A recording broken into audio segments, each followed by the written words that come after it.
Hello students, this is Professor Sarmiento and this is your first lecture video for this session. Today we're going to be discussing Chapter 10, which is about long-term care services, and we should also talk a little about aging in America, as these two topics are closely related to each other. So what is long-term care? So long-term care includes a wide array of medical and personal care assistance that people receive. They could either be paid or they could be unpaid.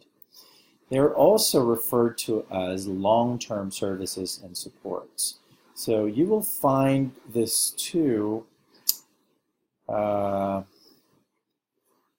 terminologies, LTC and LTSS, long-term care, long-term services and supports, in the literature. And basically, as far as healthcare services is concerned, they're basically the same.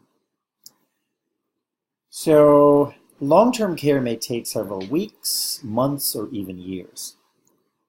Anything that is more than 28 to 30 days, 28 to 30 days of inpatient care, it can be considered as long-term care or institutionalization. Now we have to remember that not all long-term care are considered inpatient care.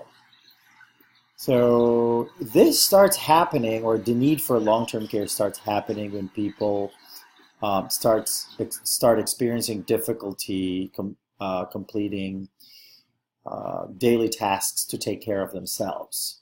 So there are ways to measure this. We have the activities of daily living. There's a section in this session that you will see that has a checklist on activities of daily living. So ADLs are bathing, dressing, eating, the normal functioning. Whereas the instrumental activities of daily living are those that include the use of instruments. Preparing meals, managing medications, housekeeping chores, taking a bus, things like that. So you will see that in the checklist later on in this session. So long-term care can either be provided in an institutional setting or can be provided in a facility that is based in a community. And it could also be provided informally by family and friends, and then also formally by paid providers. Now in New York, family members are actually allowed to be caregivers that can be paid. It depends on the coverage, of course, of the person that requires long-term care. So who are these people that need long-term care? We have to remember that long-term care can be needed both by the young and old. So these would be people that have intellectual or developmental disabilities, those that have physical disabilities, those that have behavioral health diagnoses, those that have injuries in the nervous system, and those that have disabling and chronic conditions.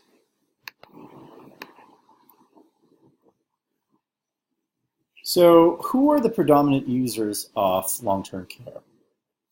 Well, it goes without saying that when we think of long-term care, we think about older people. And the reason is they are actually, as a matter of fact, the predominant users of long-term care. However, again, I would like to reiterate that younger people may also need long-term care. Those that experience, for instance, some debilitating, unfortunate accidents may require long-term care. It may not be permanent, but it could be long-term. And because the predominant users of long-term care are the elderly, most of these facilities are built with the elderly in mind. So everything from the design to the facilities, most of them are built with the elderly in mind. Now, aging, as we all know, is a natural course in human life, and as we age, it leads to chronic degenerative conditions that really do not respond to cure anymore. And because of this, compared to young people, healthcare utilization tend to be higher among the elderly because of the aging process. And present statistics basically show that about between 13 to 15% of the US population can be considered elderly. And they account for a third of the national healthcare spending. Now, this illustration here basically gives us a continuum when people start needing long-term care. So, as we have mentioned, again, the aging process leads to chronic ailments. And once you get chronic ailments, you have other comorbidities. These comorbidities are basically diseases that occur at the same time. So we're talking about people with diabetes, then having heart disease, then having renal failure, their kidneys fail. And because of that, it results in disability. They no longer are able to take care of themselves independently. And if you lose independence, the result is dependency. When dependency happens, this progression then increases the likelihood that a person will need long-term care. So it starts with developing chronic conditions and comorbidity, then functional impairment, which then results in disability, and that results to activities of daily living limitations, which then results into dependency. So people that end up having to be very dependent or more dependent in taking care of themselves tend to have a need for long-term care. So how did we get there? How did we get here? Did we always have this problem? Well, obviously, aging has been happening for a very long time. It's just that people didn't live longer. So people just died earlier, and the need for long-term care wasn't as acute as it is now because a lot of people are actually living longer. Yes, the years of life may have increased, but not necessarily the quality of life. And again, quality of life is very much dependent on a person being independent.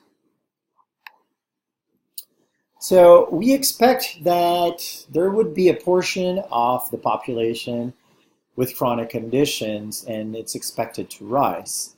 Although that institutionalization among the elderly has been decreasing, it is actually estimated that if our current problem with obesity and diabetes continue, this might reverse itself, because this in particular causes a lot of comorbidities, which then leads to disability and dependence, loss of independence, which then result into people needing long-term care.